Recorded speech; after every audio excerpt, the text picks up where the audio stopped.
Shalom, tudo bem? Eu sou o Antônio e este é o canal da comunidade cristã Radavar.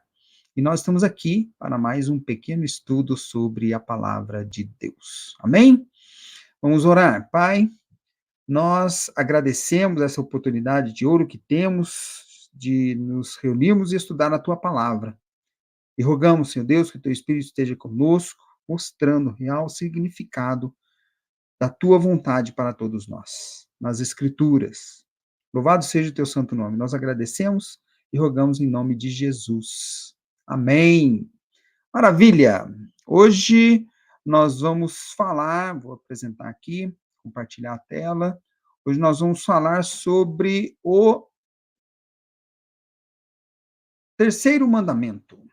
Aí, ó, o terceiro mandamento. Falamos dos dois primeiros mandamentos nos estudos anteriores.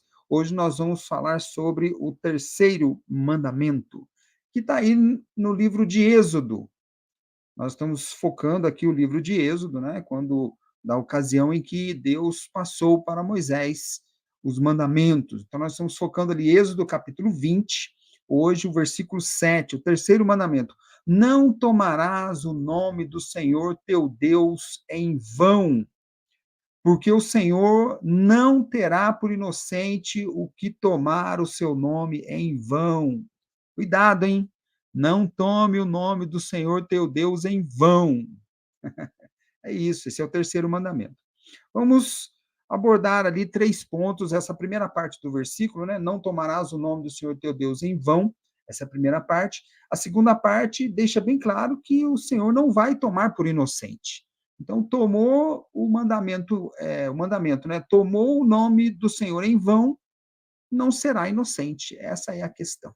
Então, os 3 pontos que eu gostaria de trabalhar um pouquinho, né, para a gente poder descobrir ali o significado, é, na primeira parte. Primeira parte, não tomarás o nome do Senhor teu Deus em vão. Não tomarás. Mais um mandamento, né, negativo. Né? O segundo mandamento também teve uma conotação negativa, ou seja, não é para fazer isso. Não tomarás. Esse verbo tomar no português, ele vem de um hebraico que traz ali o sentido de não carregar o nome de Deus, e no sentido de carregar consigo, né? Vamos dizer assim, vou fazer alguma coisa e Deus está comigo. Deus está indo comigo, está junto comigo. É basicamente isso. Se eu estou carregando o nome de Deus, é nesse sentido. Mas aí a gente lembra do juramento, ou seja, eu vou fazer alguma coisa e eu empenho o nome de Deus. Olha, eu juro que vou fazer isso aí. Porém, se eu não faço, né? Se eu não faço, ou seja, a coisa fica vazia. Então, esse não tomarás o nome do Senhor teu Deus em vão, não tomar o nome de Deus em vão, ele tem a conotação de ter o nome de Deus comigo, empenhar naquilo que vai ser feito e não ser feito. Ou seja, aquilo que disse que seria feito não foi feito, portanto, ficou vazio de sentido. Logo, nesse caso, o nome de Deus que eu carreguei comigo para fazer aquilo que deveria ser feito e não foi feito, ficou vazio. O nome de Deus foi tomado em vão. É isso. Basicamente, o sentido a partir da palavra mesmo, no original, em hebraico, né, vamos dizer assim, que foi traduzido para o português como tomarás, é isso daí. Tem algumas traduções que trazem, não pronunciarás o nome de Deus em vão, né? Mas nas escrituras que trazem para o português o mais próximo do sentido que a palavra hebraica quer dizer, é realmente não carregarás o nome do Senhor teu Deus em vão. Deus vai conosco realmente naquilo que a gente tem que fazer na vida, mas se nós dizemos que vamos fazer e não fazemos, carregando o nome de Deus ou empenhando o nome de Deus, aí fica vazio de sentido e não dá certo. Fica tomando o nome de Deus em vão, é nesse sentido. É lógico que, nesse caso, né, não apenas carregar ou jurar em nome de Deus em vão, mas também, apesar de tudo, né, nós podemos adotar o pronunciarás, né? A gente não pode falar o nome de Deus de qualquer forma, ou em qualquer lugar, de qualquer jeito, para qualquer situação, sob qualquer circunstâncias. Então, assim, imagina, tem gente que não se apercebe que faz oração feiticeira, invocação de mortos, né? São exemplos de ocasiões ou casos em que o nome de Deus não deveria ser invocado, ou usado, ou empregado. Não, não é o caso, né? Então, são exemplos que a gente deve, né, vamos dizer assim, evitar, para não cair no mandamento, não tomar o nome de Deus em vão. O segundo ponto é aqui, ó, não tomar o nome do Senhor teu Deus.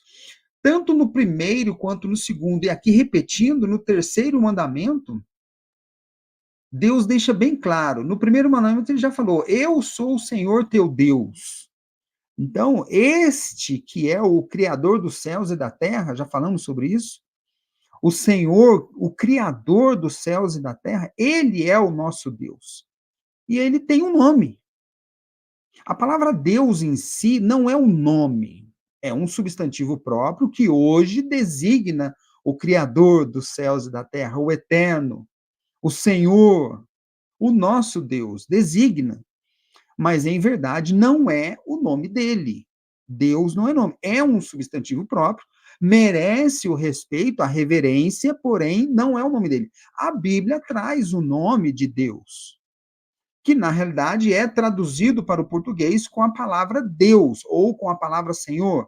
A palavra Senhor normalmente é o que nós chamamos no hebraico de tetragrama, né? A palavra que designa ali, né, uma pronúncia que em tese teria se perdido, né, na história, historicamente ela teria se perdido, e a palavra Deus é um outro nome que foi traduzido para o português como Deus. Então, um representa a justiça, o outro representa a misericórdia, vamos dizer assim. Porém, ambos são os nomes. Se formos procurar isso daí, se formos buscar o nome do Senhor Deus, do Senhor nosso Deus, a partir dos originais, nós vamos encontrar o nome dele. Eu creio que esses sejam os nomes que não devem ser violados, que não devem ser empregados em vão, que não devem ser usados de qualquer maneira, principalmente de maneira leviana. É isso que nós vamos falar em vão. Mas eles existem. Deus tem nome. Né? Repito, isso não significa que a palavra Deus, um substantivo próprio, também possa ser empregada de qualquer forma. Não, nós precisamos respeitar. Afinal de contas, nós somos criatura. E Deus é o eterno Criador dos céus e da terra. Nosso Pai. Isso é muito importante, né? Termos o respeito e a reverência por Deus como nosso Pai, como Criador dos céus e da terra, o Todo-Poderoso. Amém? É isso. E o terceiro ponto, nessa primeira parte do versículo, né? Não tomarás o nome do Senhor teu Deus em vão, que eu já acabei adiantando. Nós não podemos usar o nome de Deus de forma leviana, usar em qualquer situação, né? Já vi muito, particularmente eu não concordo, mas eu já vi comércio com nomes em hebraico, como se isso fosse algo permitido. Não que seja em vão, mas é uma coisa que está sendo feita e está colocando o nome dele. Cuidado, daqui a pouco fale, o nome dele vai ser em vão. Ou fecha, ou sei lá o que for que possa acontecer. Eu acho que usar isso daí não é algo assim é, aconselhável ou desejável, né? Em vão, realmente, de forma vazia, de forma a não realmente utilizá-lo com a santidade que ele merece, afinal de contas. Né? Principalmente em situações cotidianas, situações do dia a dia, que na realidade não demonstram situações cotidianas, né, não demonstram verdadeiramente o poder que aquela palavra, o nome dele em si representa. Né? Então, eu acho que isso merece, assim, uma reflexão muito mais, assim, pensada da nossa parte, uma reflexão mais, apurada, eu quero dizer, né, uma reflexão mais detalhada. A gente precisa, realmente perceber ali o emprego adequado do nome de Deus e não tomá-lo de qualquer forma, de maneira leviana. Eu acho que isso descreve bem a característica, né? Descreve bem o mandamento: não tomarás o nome do Senhor teu Deus em vão. Primeiro, porque ele é o nosso Senhor, é o nosso Deus. E segundo, porque não pode ter o seu nome empregado em qualquer situação, em coisas que, na realidade, não condizem com aquilo que ele quer de nós, ou com aquilo que ele espera de nós. Não é? Imagina. Mas aí, esse é o mandamento, está lá em Êxodo 27. E o Cristo? O que, que o Cristo pode nos dizer a respeito desse mandamento? Né? O que, que o Cristo pode nos dizer a respeito de usar o nome de Deus em vão? Né? O que, que o Cristo pode nos dizer?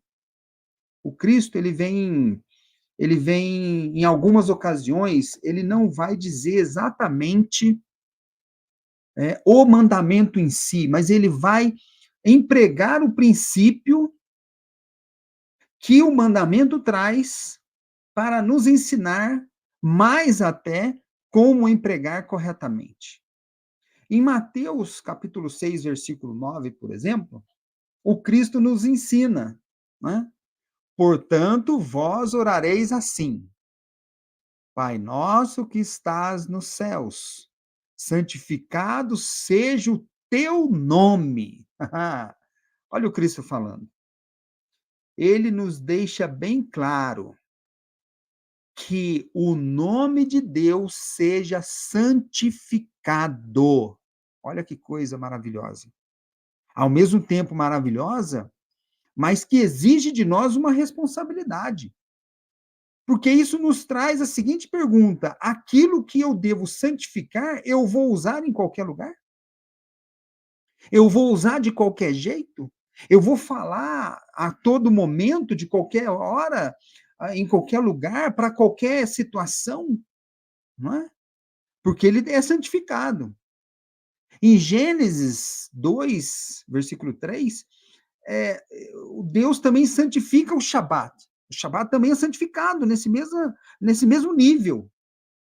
E aquilo que é santificado, nós sabemos, a palavra santo ou santificado nesse sentido, tem o sentido de separar. A gente precisa separar e não usar de qualquer jeito. Ele é separado, porque é sagrado, é aquilo que pertence ao sagrado, né? O santo, o sagrado é dessa forma. Logo, quando nós dizemos que o nome de Deus ele é santificado, ele precisa ser algo santo e separado do profano, do mundano. A gente não pode usar de qualquer jeito. Senão, aqui mesmo, como é que a gente vai orar, né, colocando aqui a oração, né, o Pai Nosso, como é comum chamar, né, que estás no céu, santificado seja o teu nome. Ou seja, a gente declara que o nome de Deus seja santificado, mas usa de qualquer forma. Não, o Cristo aqui deixou bem claro. Santifique. Se ele nos ensinou a orar, ele também nos ensina que nós temos a responsabilidade de santificar o nome dele. Né? É bem assim.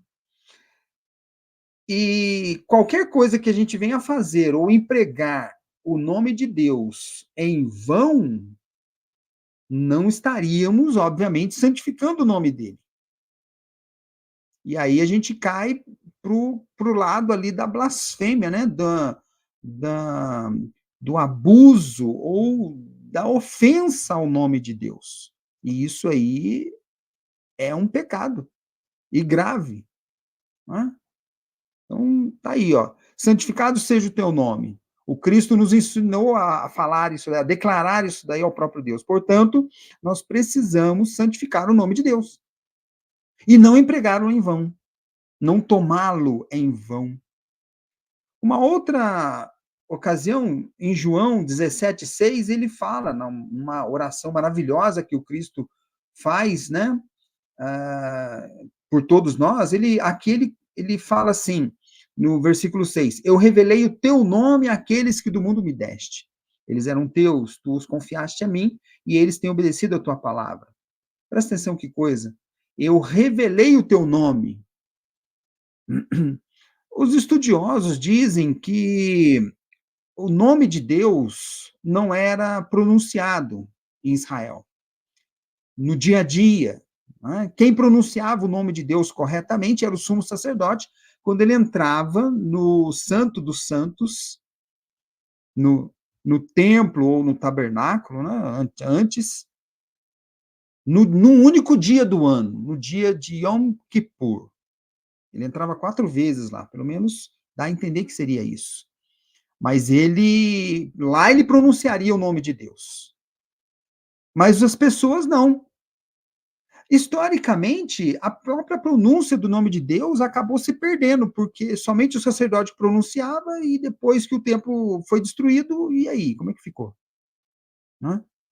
Então dizem que realmente essa pronúncia ninguém sabe, talvez os israelitas em Israel saibam, alguns lá talvez saibam, mas aqui o Cristo diz que ele revela o nome de Deus para os seus discípulos, e isso é extremamente importante, porque a revelação do nome de Deus não pode ir ao encontro, né, com o que nós falamos, né, do versículo lá em Mateus, no capítulo 6.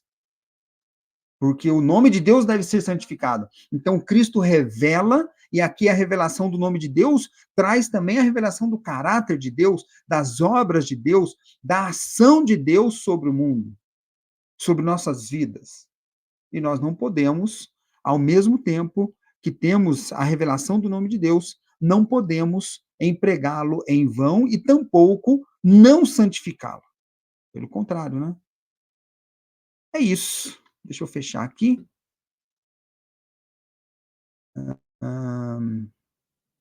Nós precisamos usar adequadamente o nome de Deus, empregando corretamente. Amém? Esse é o nosso estudo de hoje. E que Deus esteja com você sempre, com você e sua família. Para a honra e glória do nome dele, que é santo, santo, santo. Amém? Shalom. Fica com Deus. Ótima semana.